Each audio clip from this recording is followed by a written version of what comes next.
It's amazing how divided this country has been for so many weeks and many months.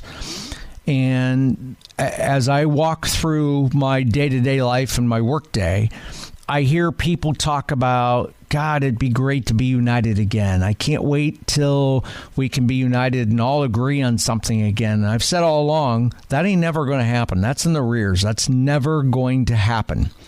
My name is Jeff. It's Westside Jeff, and for Chris Krok tonight. And Chris is off and taking time off, and I'll be on through pretty much every weeknight now through January 1st. Between him having some time off and Casey Bartholomew being off, and Chris covering for Casey.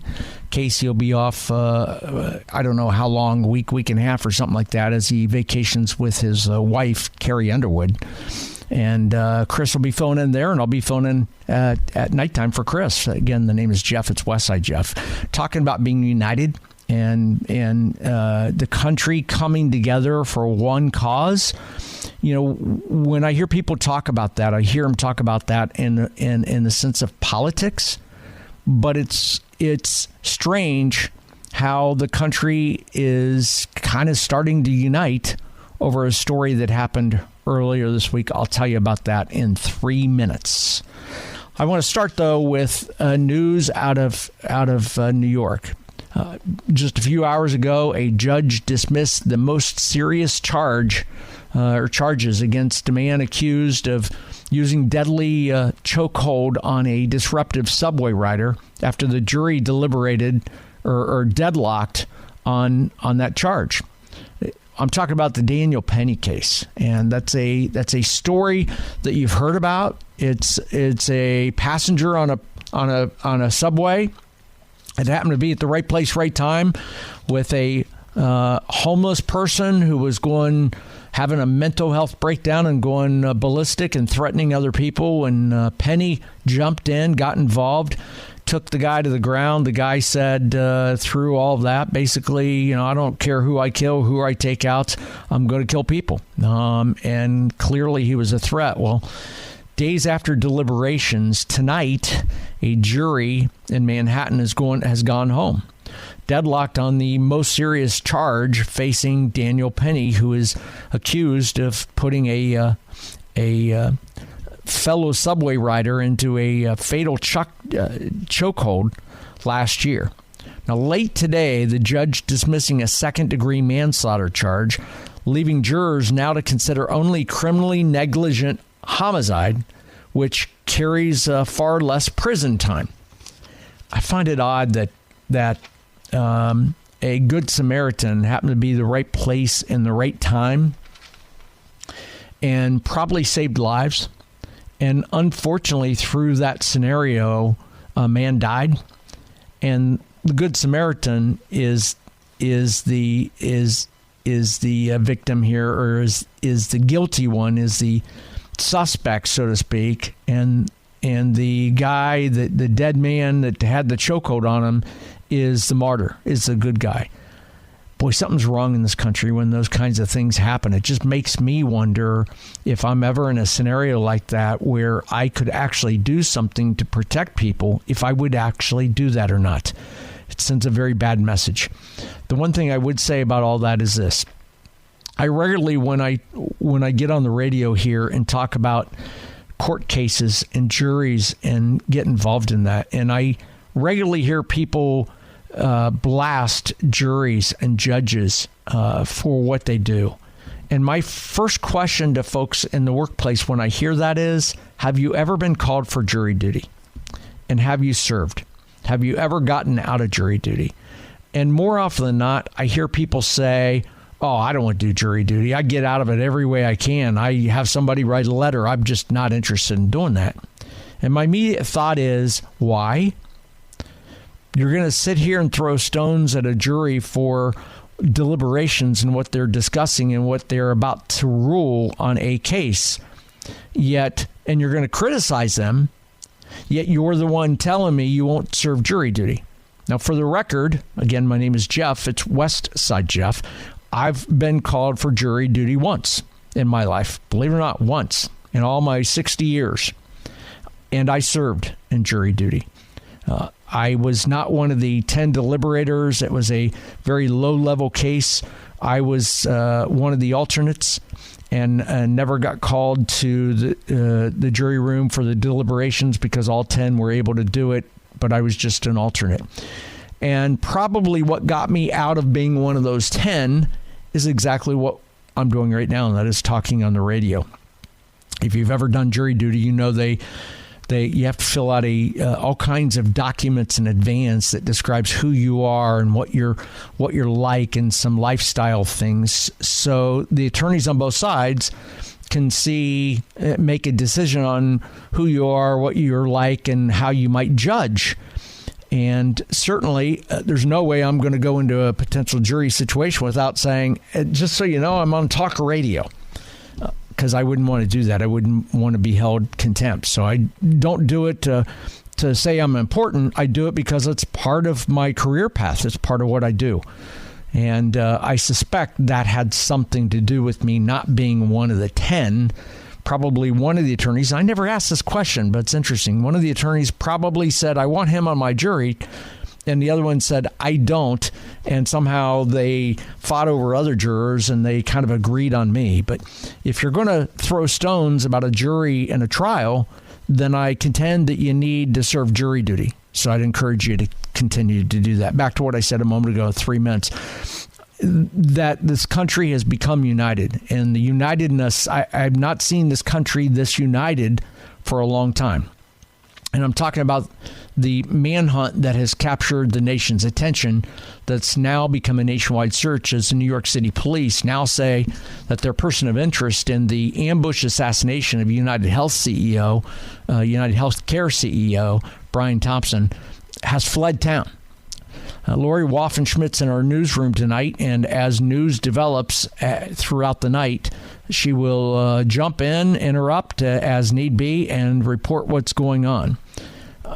Man in the phones for me tonight, my producer, is Garrett Tarango. If you'd like to weigh in, you can call 800-288-9227, 800-288-WBAP. I'm also available across social media at Westside Jeff. Now, what's interesting to me is that as this case, this scenario of the death of Brian Thompson really takes on a lot of different angles, which I want to get into in the next segment coming up in about 6 minutes. But what it does is put a spotlight on some of the best things in our country and some of the most vile things in our country, and I'll explain that again in 6 minutes. But the assassination of this man has elicited a unitedness around this country. And as the New York City police and law enforcement has said that they've not identified the suspect, they don't have him. The last thing I saw about this is they last saw him and have record of him taking a trip to the Metro bus station in Manhattan up in 107th Street or something like that does Metro transportation, interstate transportation outside of New York. So they think they've lost the guy for now. But there's pictures all across media, and everywhere I go, whoever I talk to, the topic comes up. Have you seen the picture of him? They'll get him. Everybody's got an opinion on it.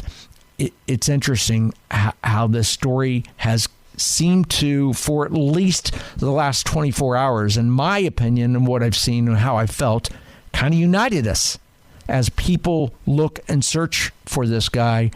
Some call him a hero. I disagree with that. And many call him an assassin. I'll explain that in about 3.5 minutes. And I want to tell you kind of the vile side of that. And I want to pose some questions for you about how this has impacted your life and how it might impact your life. My name is Jeff. It's Westside Jeff. I'm in for Chris Krok tonight. News Talk 820 and 93.3 FM WBAP.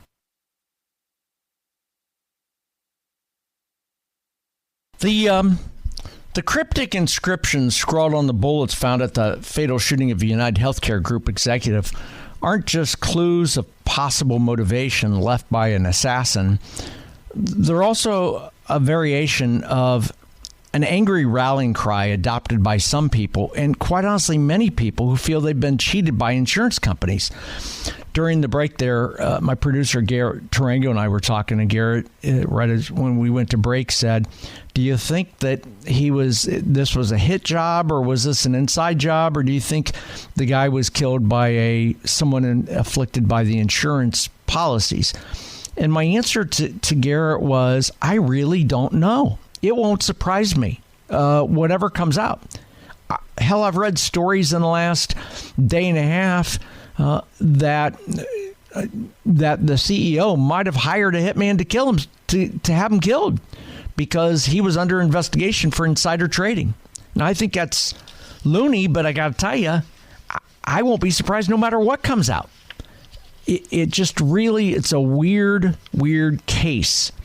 And as I said to Garrett, this story will live on for months to come, and could be a inflection point in our country that we look back on 10, 15, 20 years ago as a very significant changing moment in the landscape.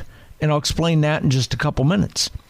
But it could be one of those moments where it dramatically changes things.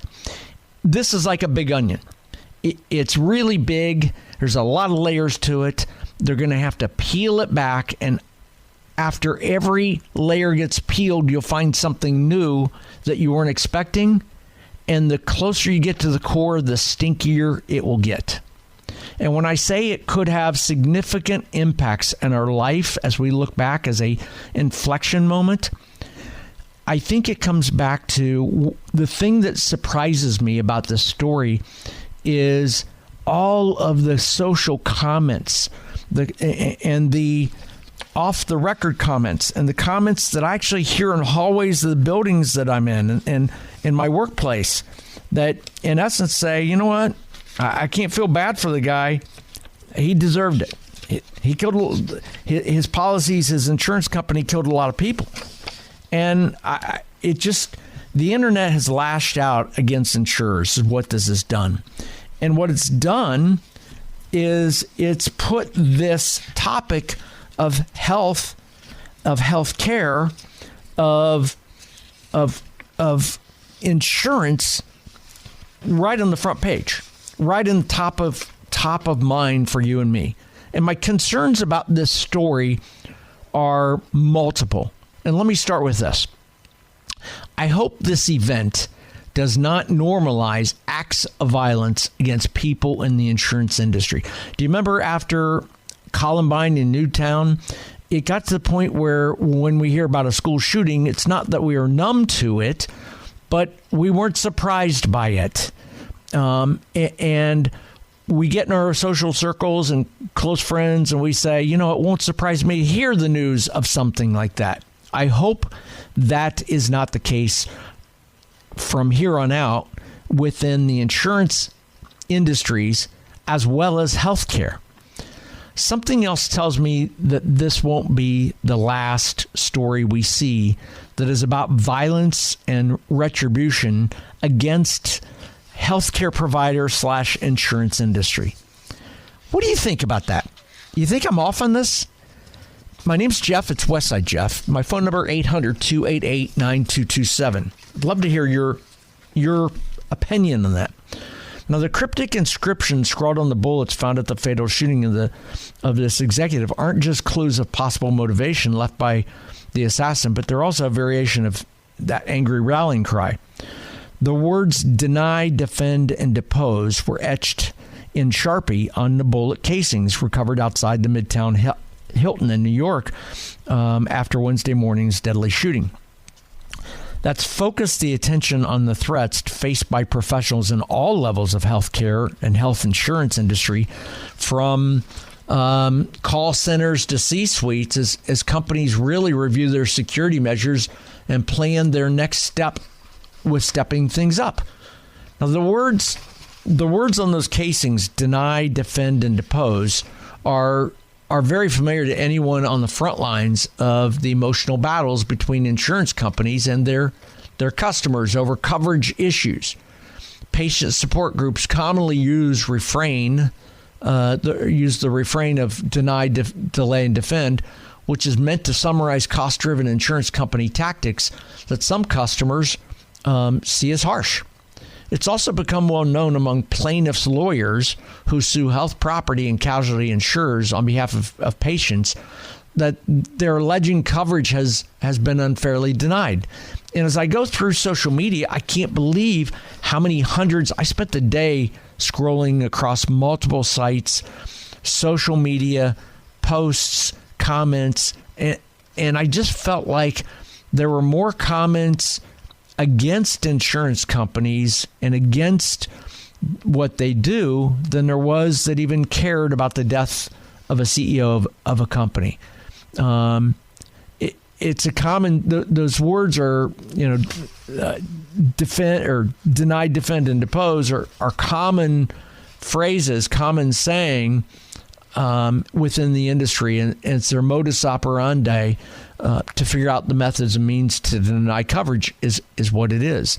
Now, the killing of Thompson, who led the country's largest health insurer, has fueled a nationwide outpouring of frustration and anger with the companies that provide medical coverage, especially their denials of service. Now, police said on Wednesday that the attack was targeted, but they didn't know the motivation. I want to hear your thoughts on this. 800-288-9227. What do you make of this case, and what's your thought? On the bottom of the hour, I got to hit the news in a minute. On the other side of that, I want to share some of the comments I've heard, I've seen, and how that impacts you. But first, I want to get to Ken in Arlington. Ken, thank you for listening, and thank you for calling. Give me your opinion on this. Ken, you there? I don't got no Ken. I don't hear Ken. Yes, I'm here. Go ahead, Ken. Go ahead. I got you now. If this is true, what this guy hired this guy to kill him, and CNN reported that they have their own security detail. Did he call off his security? Ken, I don't know. And by the way, that was my opinion. That I've read some stories online that could be the case. That maybe he hired somebody. I think that's ludicrous. I think that's baseless. But well, it is. But like I said, if he was inside trading and all this other stuff or whatever the case was, and he said, okay, I'm going to hire this guy to kill me, but United Healthcare claims, or CNN claims, that they had their own security detail. So that means that, okay, I'm going to call off the security detail so this guy could kill me. Great question, Ken. Thank you for calling. I don't have the answer to that, but I will tell you that I've just been riveted to this story for the last day and a half or so, and everything I've read has indicated that he did not have security. He chose not to travel with security, so he did not have any, everything I've read. So he called him off. But I don't know that he traveled with. I don't know that he called him off. I'm just not so sure he traveled with security. I know several CEOs, Ken, who have told me they like to travel inconspicuously. They don't want a bunch of. They don't want a posse around them. They don't want people. They don't want that. So they try to just be the average Joe when they do travel. So thank you for calling. Thank you for listening. I got to hit bottom of the hour break. On the other side of this, I want to get into a key question about. How does this impact you? And are insurance companies, is the vile and vitriol towards the insurance companies for real? I want your input on this. My name is Jeff. It's Westside Jeff. And for Chris Krok on News Talk 820 and 93.3 FM WBAP.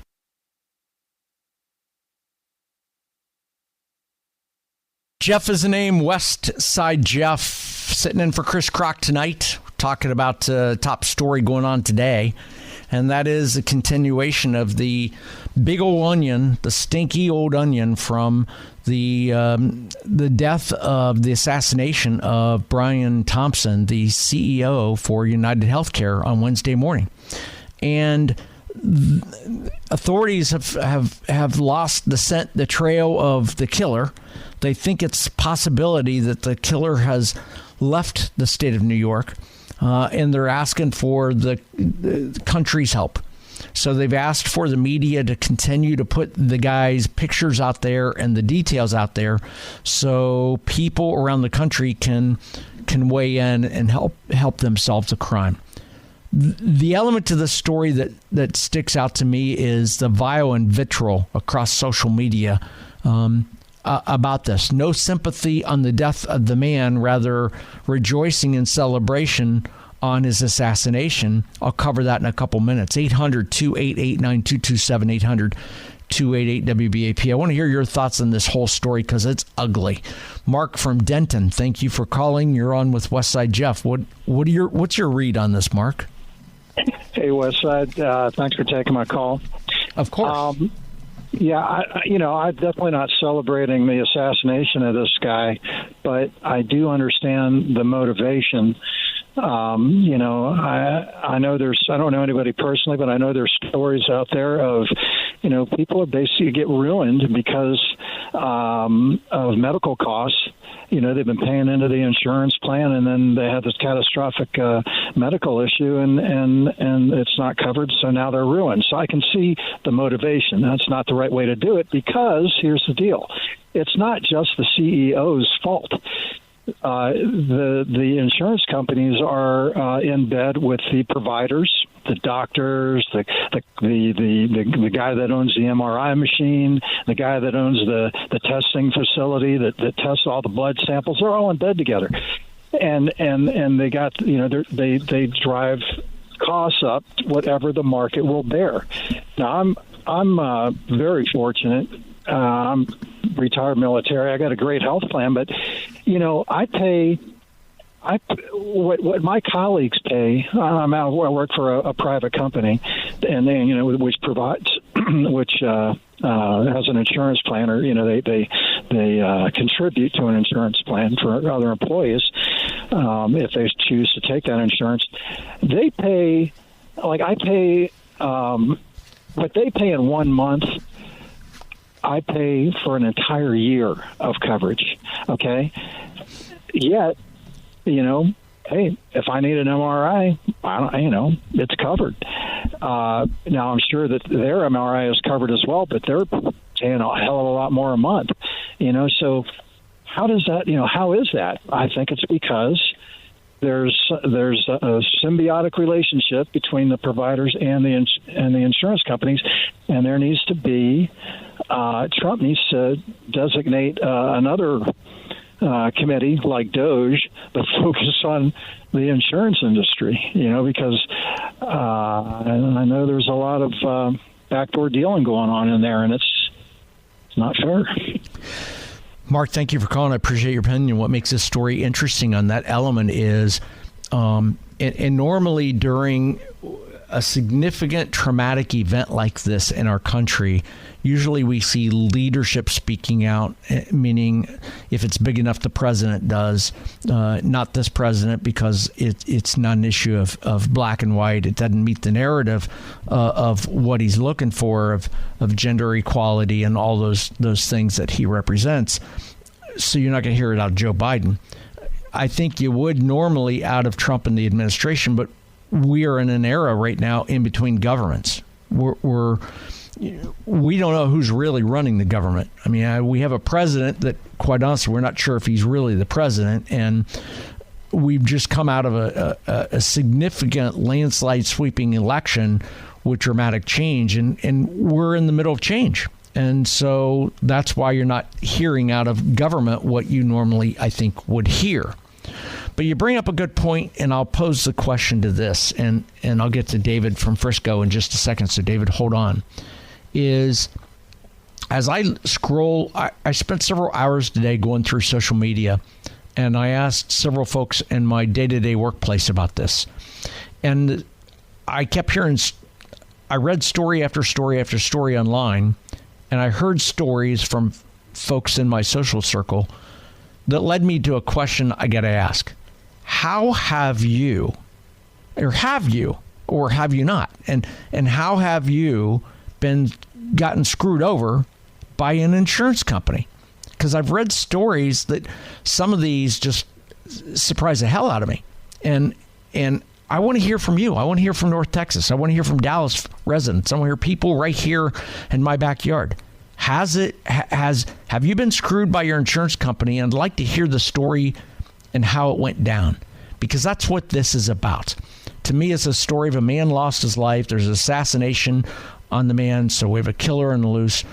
But he was, we suspect, and I would believe he was shot because of what he represents, the industry he represents. And to me, this story is about that. The story is bigger than the loss of life of one person.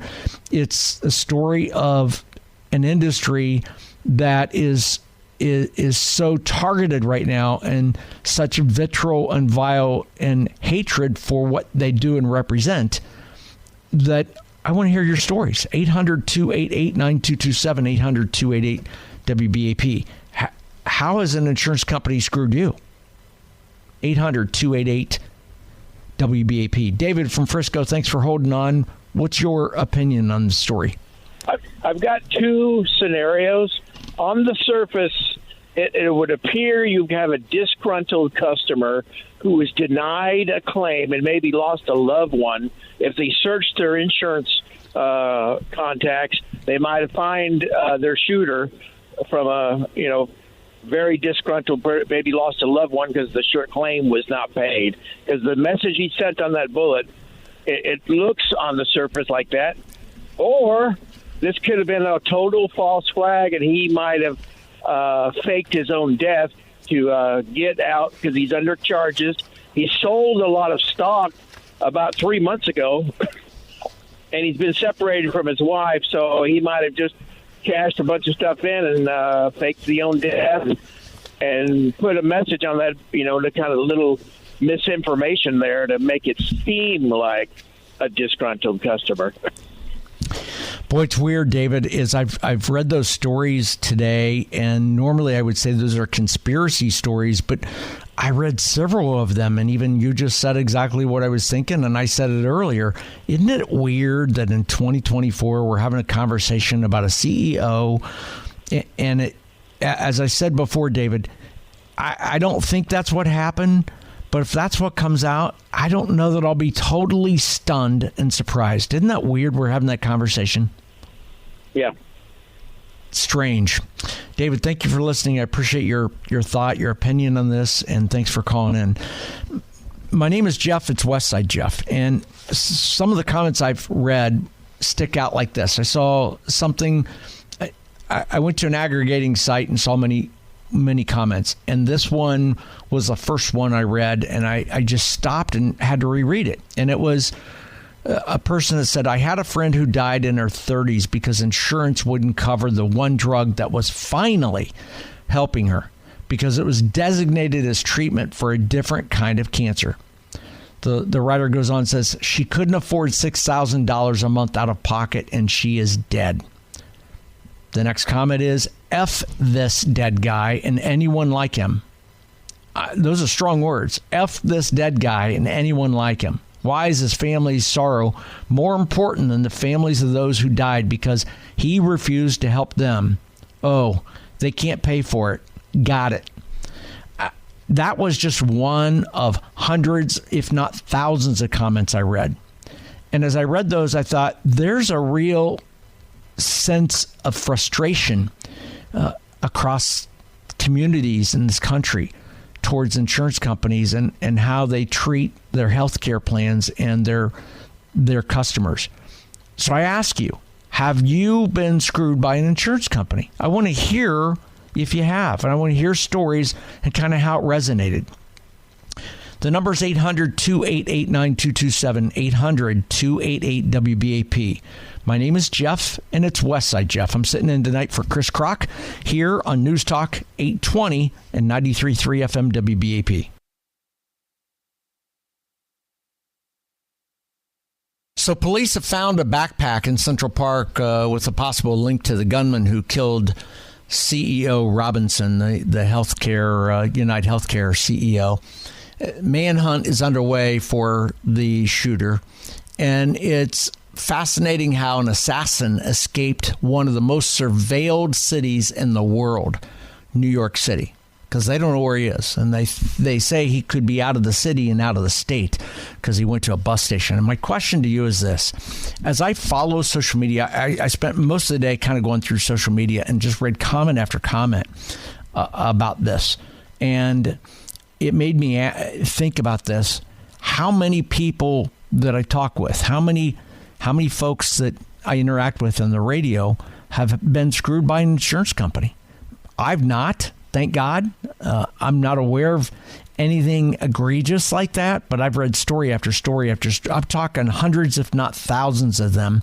Like one says, can hating on a medical, and it says insurance should not have the right to approve or deny coverage. Doctors go to school for 4 years in undergrad, 4 years in medical school, and anywhere from 3 to 10 years in residency for the ability to say whether or not a patient needs a particular treatment.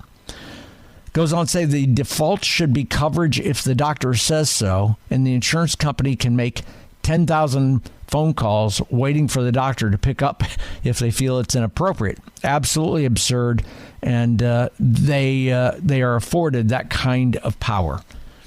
Insurance companies. My name is Jeff. It's Westside Jeff. I'd love to hear your thoughts, your comments. You'll talk to Garrett when you call at 800-288-9227, 800-288-WBAP. You can also hit me up across social media at Westside Jeff. Ed from Fort Worth, you're on with Westside Jeff. This is the Chris Krok Show, and you're talking to Jeff. Thanks for calling. Thanks, Jeff. So just kind of interested on your thoughts here. I mean, what are you suggesting here? And I really don't have an agenda here, but I'm wondering, I mean, are we talking about maybe we should have some type of regulation on the insurance companies? I mean, some type of government regulations on this? No, I'm not a fan of regulation. So then how do we solve this problem then? Great question. Great question. You know, it's interesting, Ed, you asked that question because two things guide my answer. Number one is a very wise man. When I got in radio, Perry Fry was a general manager of a radio station I worked for, said to me, Jeff, you show me somebody's got a simple solution to a complex problem, and I'll show you somebody doesn't understand the problem. And I totally agree with that. I love that. Totally agree with that, right? But the other thing, interestingly enough, was something I learned, strangely enough, when I was 20-some years old, and believe it or not, I took the regular Dale Carnegie Human Relations course. And I still use something I learned there, and that is, in order to solve a problem, the process was real simple for them. Is they boiled it down to, number one, define what the problem is and agree on the definition of the problem, which I'll come back to. Number two, once you define the problem, throw out on the board and write down all possible solutions to that problem, from one end of the spectrum to the other. And then lastly, the third step is, by process elimination, figure out the best possible solutions for that problem. I think that is a brilliant problem-solving strategy that I deploy still today in my personal life, my professional life, and also on the radio. And to your point of how do you solve the problem, well, first thing, we got to define the problem. And I can't quite define it. It's not one problem. It's very complicated. It's very complicated. But I think what I'm seeing in the vitriol and the vileness across social media is people complaining about insurance companies denying coverage of things. Listen, the reality is if consumers want insurance companies to cover everything, they will. They're just going to have to charge a whole lot higher premium on the front end. You know, well, I mean, if you really want making billions of dollars, so this insurance company is making billions of dollars. I mean, I don't know they're making billions of dollars, but that's what it was reported. United Healthcare was reported by multiple sources that they made $10 billion last year. Yeah, I don't know the facts there. I just know I don't think that United Healthcare company. It's a publicly traded company, so it's not. It's easily looked up. Right. And the other interesting thing about this story is, how does a man making $15 million a year travel across the country without any thought to security, especially knowing now that this onion gets peeled and we find out the guy's had some threats against him? That stuns me. If I'm in a position of power, leadership of leading an organization of that importance, and I have threats against me, I'm having a conversation with their security team. Ed, thank you for calling. I get hit a news break here in just a second. Again, my name is Jeff. It's Westside Jeff, sitting in for Chris Krok tonight. And we're talking about the story about the killer of the UHC CEO, and there's so many angles to this story, but the vitriol, the vileness, the angst and hatred towards insurance companies is deafening. The comments across social media, in some cases, are very disgusting. And I had to look at it objectively and ask myself, is America really that pissed off at insurance companies? Are these just bots posting stuff, or are there a lot of people, that many people in the country who have been wronged and screwed by insurance companies? And I thought I'd throw that out there. Have you been wronged? Have you been screwed? Do you think you've been screwed by an insurance company? Your loved one screwed by an insurance company that may have cost a life? I'd like to hear that story. 800-288-9227 is the phone number. Got to hit the top of the hour news. Lori Waffenschmidt in the newsroom. I see her over there. She's going to have some updates on this story and a couple others. On the other side of this, I want to continue the calls and share some other social media comments I've seen with regard to this story. My name is Jeff. It's Westside Jeff on News Talk 820 and 93.3 FM WBAP.